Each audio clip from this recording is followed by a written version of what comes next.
Reihan Salam. Alec, let me just start with you. You also write, with mere weeks ago, Christie was a straight-talking, corruption-busting everyman. Now he's a liar, a bully, a buffoon.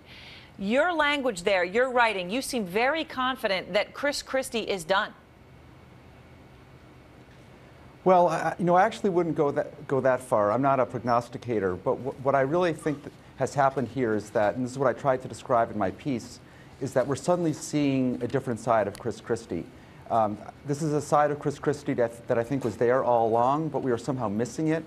Chris Christie was just incredibly effective at building himself up as a reformer, as someone who was going to take on this sort of murky political culture in New Jersey that we all know so much about. And what I found, just looking back through his whole career, through this sort of new lens of Bridgegate, is that, in fact, he was incredibly adept at using that political culture to his own ends, even as he was fighting it in a very effective public relations kind of way. Now, there's an example that I want to give you a chance to give that I thought was very powerful in how you made your case. But first, Reihan, I want to ask you about the fundamental premise that Alec has here. Obviously, the New Republic is known as a liberal magazine. All right, I'll just put that out on the table. However, Alec lists example after example. You've read it. He talked to 50 people in New Jersey, political operatives, people who know. I mean, this is reported out, and a lot of it's pretty damning, the allegations.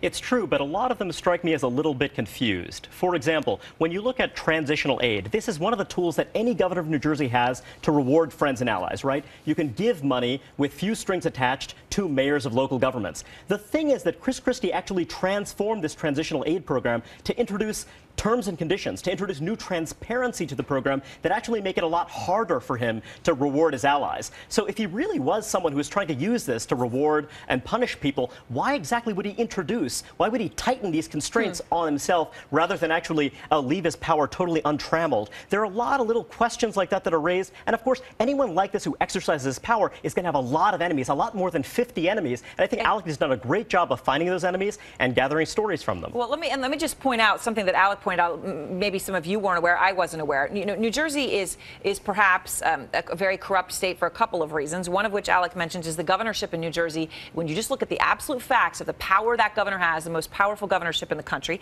and there's nearly 600 towns. So there's 600 possible ways to, line people's pockets, as shall I say. Now, Alec, you do tell a number of stories in your article which demonstrate the way you say Christie does business that show he wouldn't be above the bridge scandal. And one story you tell goes to a question a lot of people have about the current scandal, and that's this: why would the mayor of New Jersey, who is, the governor of New Jersey, who's considered a front runner for the 2016 White House, care about a tiny Democratic mayor endorsing him to be governor? He was going to win by a landslide, and he's a Republican.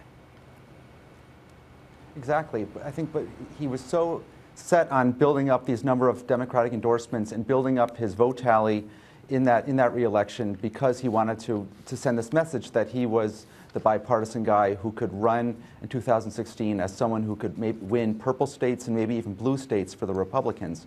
What the piece gets at is that a lot of this sort of bipartisanship, but this bipartisan aura that he built up around himself actually had a lot to do with alliances that he built up with some very powerful Democratic power brokers, bosses in New Jersey, who are these very influential people behind the scenes. And he's had these relationships going back for years. And that really, a lot of that aura goes back to these guys, and we need to take a closer look at that.